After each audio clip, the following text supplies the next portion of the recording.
Hallelujah. I'm back. Anyway, mga kapatid.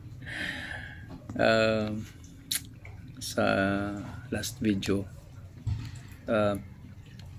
ako'y nakakapagsabi na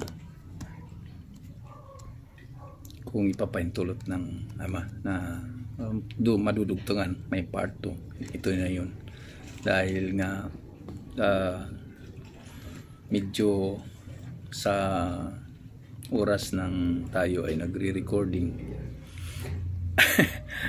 kumakalam yung tiyan, kaya at napahaba na mahaba na yung oras ng ating paglalatag, pag-share,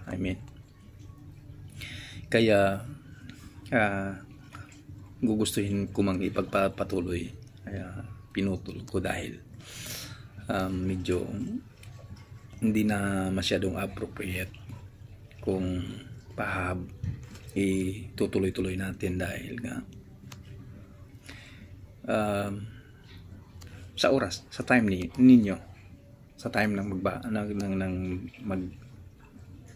makikinig. Okay. Anyway, sana ay nasa mabuti kayong kalagayan, mga kapatid, mga kaibigan. Itutuloy natin or pagpapatuloy natin ang umpisahan nating talakayan sa Book of Romans chapter 6. At sa pagtatapos natin ng video, because we are not under the law, but under the grace are we to sin. So si Pablo mismo ang nagsasabing, by no means, alahaya must forbid. Okay, so nakakapag-iwan tayo ng katanungan, anong klaseng law ang nami-misunderstood nga? Sabi natin na nami-misunderstood ng karamihan. We are not under the law, so we can go through kung ano ang kagustuhan natin na gagawin. Dahil we are not under the Torah, sabi ng iba. But let us remind ourselves, mga kapatid, ang ating alaya ay hindi nagbibigay ng kautusan, ng law, ng commandments, ng statutes, ng rules and regulation na mismo siya ang babali.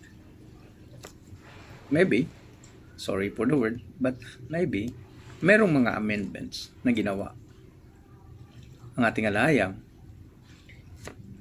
dahil sa panahon, pagkakataon. Ngunit sa kabuuan, hindi natin makita or hindi natin mababasa yon sa kasulatan, sa Biblia. May mga clarification. Although napag-alaman na natin na maraming ang nakukurap, na-i-edit na mga salita from the original script, the original transcript, whatsoever, original na kasulatan from the Hebrew script. Napag-alaman na natin kung sino ang unang nag-hijack. Sino ang nag-hijack sa mga kasulatan ng mga Hebrew people? Ang tinatawag ng ating alahayam na chosen people, ang lipi ni Israel, ang lipi ng Hebrew Israelite. Okay. So, kaya we must consider something. We must consider anything, something, upang maibabalik natin ang original na pagkasabi ng manunulat na pinapahintulutan ng Ama. So, sa specific na ating natatalakay o tinatalakay about sa sinasabing we are not under the law, natin sinasabi ni Pablo dito sa Romans 6 tayo nagumpisa. Titingnan natin ang chapter 7. Ipagpatuloy natin. Kaya nga nasasabi natin ng una na kailangang basahin natin ang kasulatan, iintindihin natin ang kasulatan contextually, hindi yung verse by verse, verso por verso. Bakit? Doon nawawala ang tunay na kahulugan sa sinasabi ng isang individual dito sa kasulatan. Dahil kung ibabangga mo ang sinasabi dito, i-apply mo ito, ang sinasabi dito ni Pablo na we are not under the law but under the grace, palahayang kung ibabangga mo ito na ang tinutukoy mo dito na we are not under the law, kung ilalapat mo ito, itutukoy mo ito sa Torah, malaking kamalian yan. Malaking pagkakamali yun. Bakit? Pamasahin natin ang chapter 7 upang kahit hindi muna tayo maghuhukay ng malalim. Kagaya ng sabi natin kanina, nung una, mga kapatid, na malawak, malalim ang usaping ito. So, sa tulong ng banal na Espiritu ng Ama, sisimplihan natin. Pasisimplihan natin ng abot ng ating kakayanan bilang tao. Kung ano ba ang tinutukoy na kautusan ni Pablo dito, na hindi na tayo sakop. Because sabi niya dito na for if we have been united with Him in a death, patungkol sa Misaya to, we certainly united with Him in a resurrection like the Messiah. So, diba?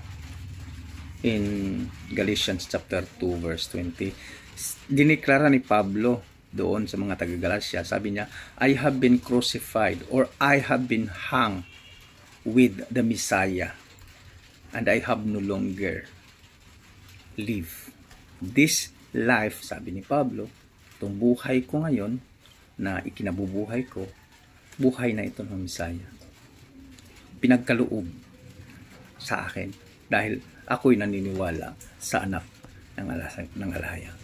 So, ganun tinatrato, ganun ipinaliwanag ni Paul ang kanyang faith, belief, kanyang pananampalataya at paniniwala sa ating Messiah. Ganun niya itinitik iyon seriously. Nasabi niya, ipinako na ako sa cross kasama ng Messiah, or ipinako na ako sa kahoy kasama ng Messiah. So, I was dead with Him. I was died. I died with Him. Sorry. Sa pananalita natin na medyo kung mag-i-English man tayo, kasi mga kapatid, Bisaya tayo, kaya sinisikap nating may paparating ang mensahe sa Tagalog, pero nabubul tayo or naghahanap pa tayo, kaya hopefully hindi nyo iisipin itong si Brother Noli nagmamarunong, nagmamagaling, nag-English pa, hindi naman bagay. Pinagsisikapan lang natin mga kapatid na kasi You know what I mean? Siguro sa mga sa mga nakakilala sa akin, alam na nila ang ibig kong sabihin, pero sa mga nagsusubaybay for kumbaga yung dumaan lang sa kanilang timeline ang recording na ito. Kaya tayo nagsasalita ng tagles, Tagalog, English, minsan may Bisaya, dahil nga merong tinatawag na language barrier.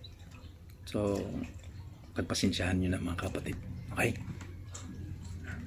Pagpasensyahan nyo na, at hopefully the Spirit of our Elohim, the Spirit of our Almighty Yahweh will feed you exactly what you want for. Hallelujah. Okay, itutuloy natin ang pagbasa sa chapter 7 ng Book of Romans, mga kapatid. Okay, ito ang nasusulat. Babalikan ko lang ang verse 23 ng chapter 6, mga kapatid, dahil may gusto lang tayong i-emphasize. Verse 23 ng chapter 6 of Romans. For the wages of sin is death, but the free gift of Elohim is eternal life in Messiah Yahushua, our Master. Chapter 7 verse 1. Or do you not know, brothers, for I am speaking to those who know the law, that the law is binding on a person only as long as he lives. Okay? Sabi ni Pablo dito, mga kapatid, kabalo ba mo? Bisaya tuloy. Sabi niya, alam nyo, mga kapatid, I am speaking to those who know the law. Ako'y nagsasalita sa mga nakakaalam na sa kautusan. Na ang kautusan ay gumagapos or gapos nga sa tao kung siya'y buhay pa. Okay? Okay. Yun ang kanyang sinabi. Paunang sinabi dito sa chapter 7 verse 2. Sabi niya, pinapaalala ni Pablo dito. Nagbibigay siya ng example. For a married woman is bound by law to her husband while he lives.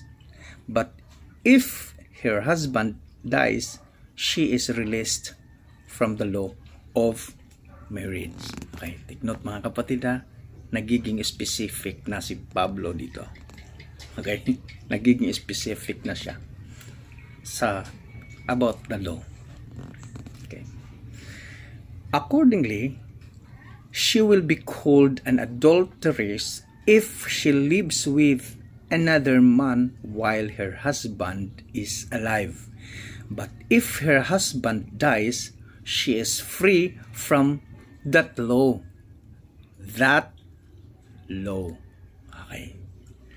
And if she marries another man, she is not an adulteress. Ay, sorry. Lumaktaw tayo. Sorry, balikan natin. Okay. But if her husband dies, she is free from that law. And if she marries another man, she is not an adulteress. Ngayon, ipinalawanag na dito ni Pablo, mga kapatid. Nagiging specific ang kanyang halimbawa concerning so-called law or kautusan. Nagiging specific ang example ni Pablo dito, na kung isang babae, kung buhay pa ang kanyang asawa, kung isang babae may asawa, na kung hanggat buhay ang kanyang asawa, she bound the law of marriage. Okay? So ngayon, did you think, naiisip mo na ba, kapatid, kaibigan, kung ano ang sinasabi ni Paul na law sa chapter 6, that we are not under the law? Naisip mo na ba yun? Specifically. Okay? So tuloy-tuloy tayo. Verse 4. Likewise, my brothers, you also have died to the law through the body of Messiah, so that you may belong to another, to him who has been raised from the dead, in order that we may bear fruit for Eliam. For while we are living in the flesh, our sinful passions aroused by the law were at works in our members to bear fruit for death. Excuse. So ngayon, siguro meron na kayong naisip. Ano ba talaga na kautusan ang tinutukoy, sinasabi ni Pablo dito? Okay. But now, we are released from the law, having died to that which held us captive, so that we serve in the new way of the Spirit and not in the old way of the written code. Anong written code? Okay. Ayan. Sige, tuloy-tuloy tayo muna mga kapatid. Verse 7. What then shall we say? That the law is sin? Ano bang palagay natin? Sabi ni Pablo, ano ang masasabi natin? Ang kautusan ba ay kasalanan? By no means. Sabi niya, hindi mangyayari or hindi maaari yun. Yet, if it had not been for the law, I would not have known sin, for I would not have known what it is to covet if the law had not said, you shall not covet. But sin, seizing an opportunity through the commandment, produce in me all kinds of covetousness. For apart from the law, sin lies dead. Okay? I was once alive apart from the law. But when the commandment came, sin came alive and I died. The very commandment that promised life proved to be death to me. For sin, seizing an opportunity through the commandments, deceived me, and through it killed me. So the law is holy. Okay? And the commandments is holy and righteous and good. Okay? Sabi ni Pablo. Did that which is good then bring death to me? By no means. It was sin producing death in me through what is good, in order that sin might be shown to be sin, and through the commandments might become sinful beyond measure.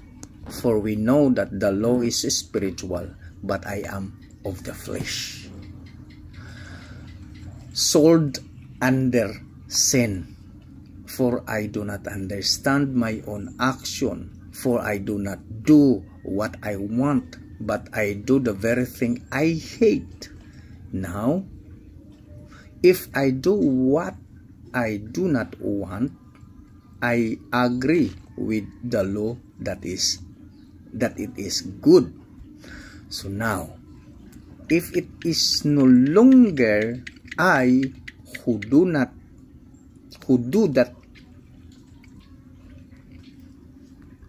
Okay, sorry. It is no longer I who do not it, but sin dwells within me. For I know that nothing good dwells in me, that is, in my flesh. For I have the desire to do what is right, but not the ability to carry it out. For I do not do the good I want, but the evil I do not want is what I keep on doing.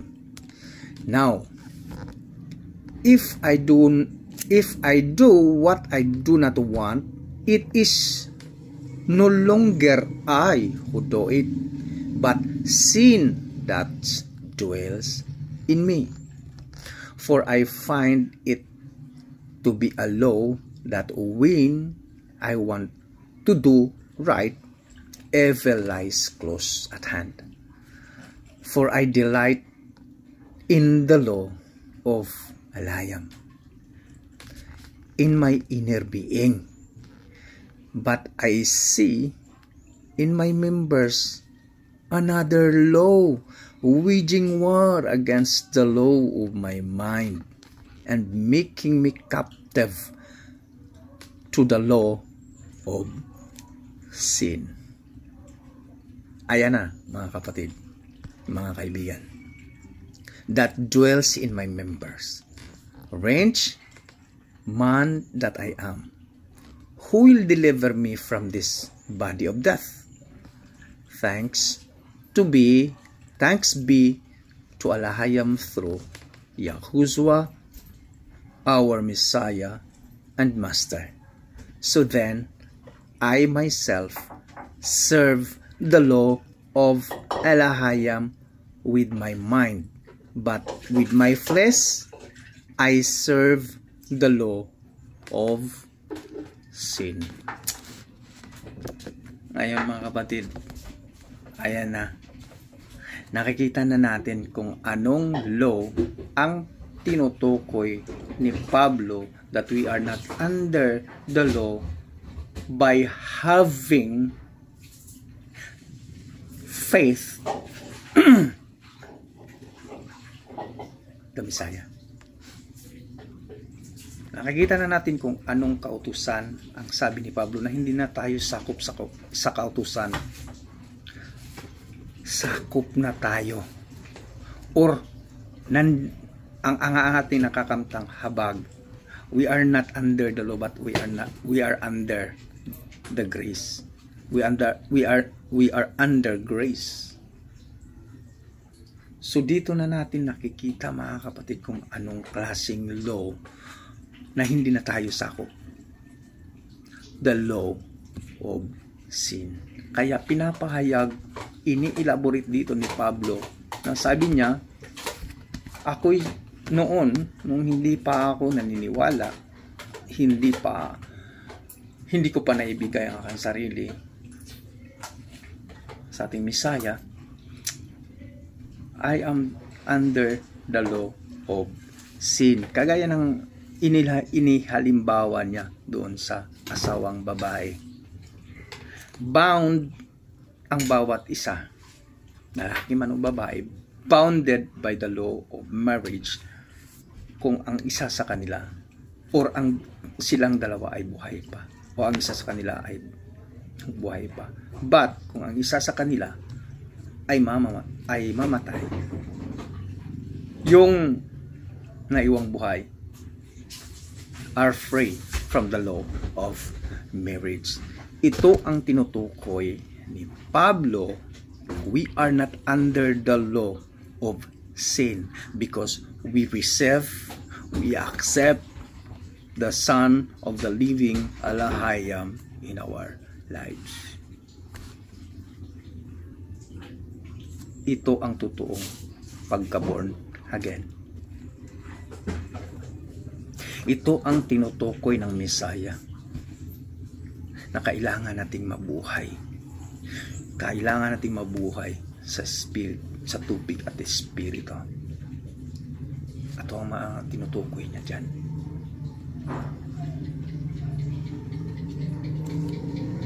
Pinaprophesy ng propitang Isaiah na nagsasabi ang ating alaya, ang ating Ama,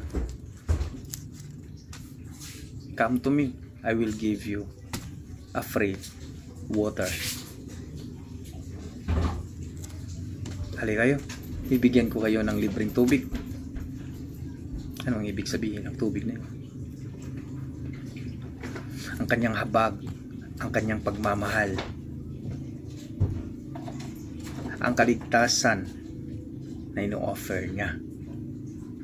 Because man was thirst.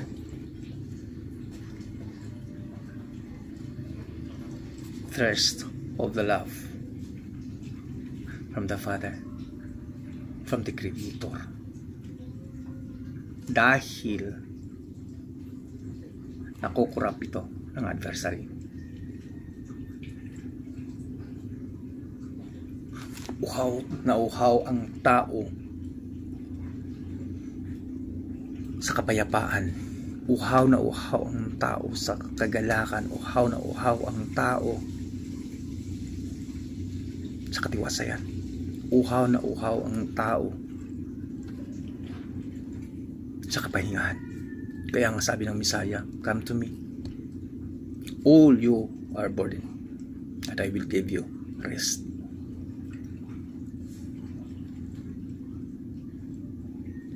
Bakit? Ano ang nagpapahirap sa tao?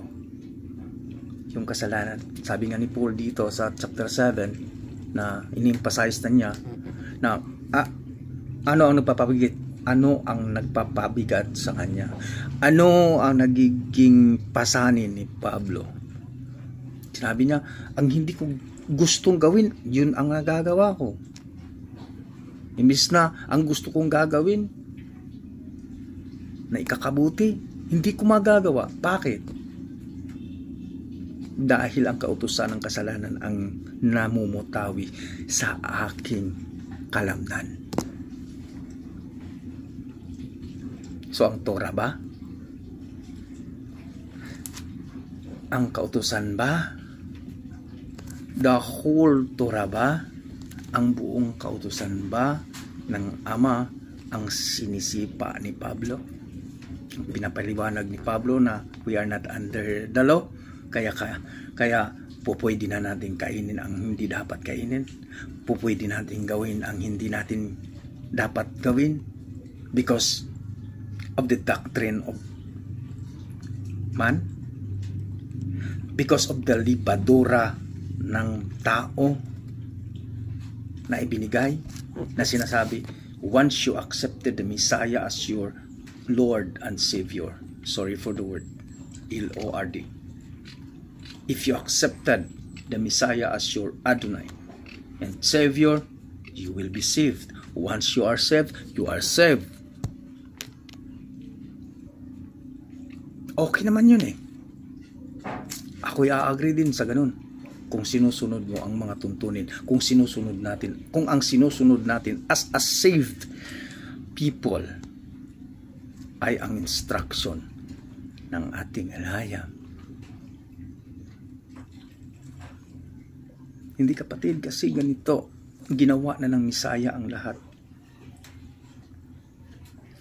Ginawa naman talaga ng Ama ang lahat ng kapamaraanan upang maibalik ang tao sa kanyang kanlungan. Ginawa ng Ama ang lahat ng pamamaraan. Kaya nga ibinigay niya na ang ultimatum, the ultimate redemption of mankind. Binigay niya, pinili na niya ang Messiah upang maipaparating sa tao ang kaligtasan na ultimatum. Ngunit, wala bang gagawin ng tao? Ano ang sinasabi sa Book of Revelation? Ano ang sinasabi sa Book of Revelations? Sino ang makakapasok sa kaharian? Sino ang mga mapapalad? Sabi sa Book of Revelation chapter 22 verse 14, "Blessed are they that do His commandments. They have the right to eat the fruit of tree of life." Sino ang may karapatan? Sino ang mapapalad? Ang mga gumagawa sa kanyang mga kautusan. Hindi yung mga sumisipa sa kanyang kautusan dahil lamang sa pangangailangan ng laman.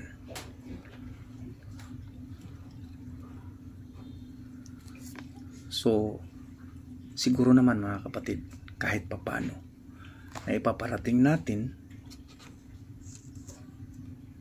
ang sinasabi at ang nami-misunderstood ng karamihan.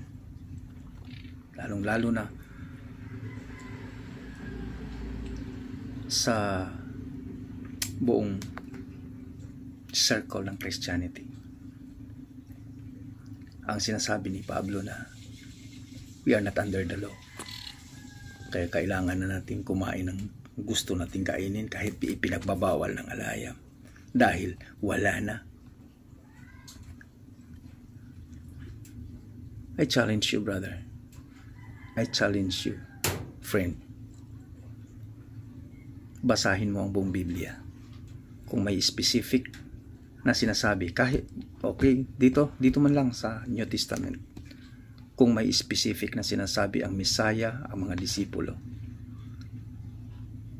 o ang ating alahayam, na binabali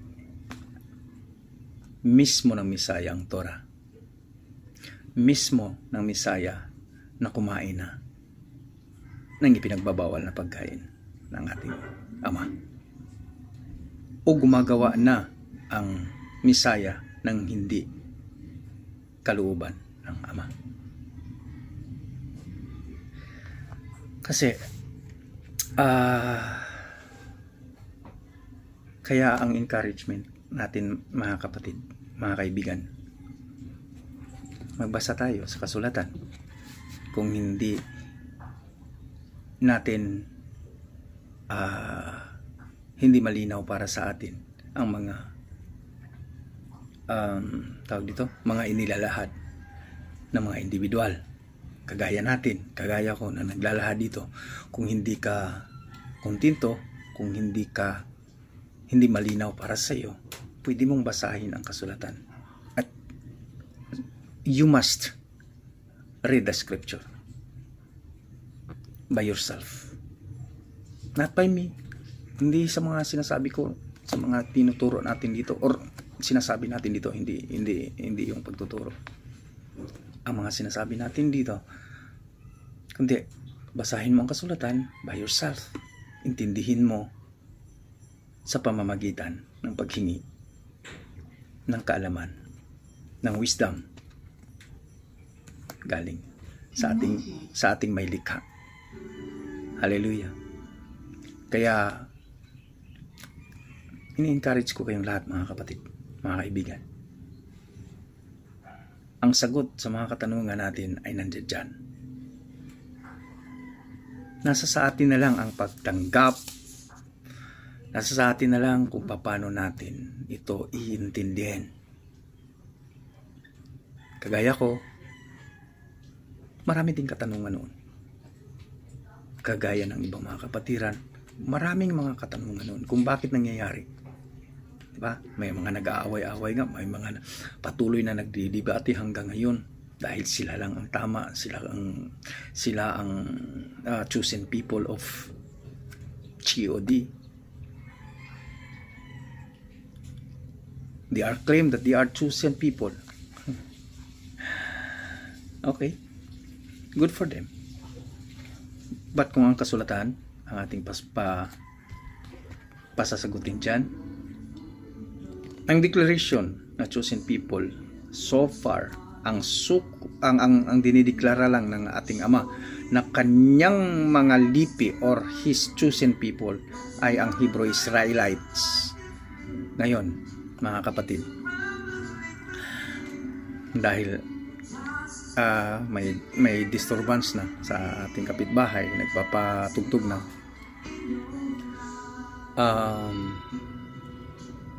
I am encouraging you to read the Holy Scripture at hingi ng gabay ng banal na Espiritu ng ating Ama. Be blessed, and sana naipaparating natin kung ano ba ang tinatawag na we are not under the law. Hallelujah. Once again, be blessed and shalom. I love you all.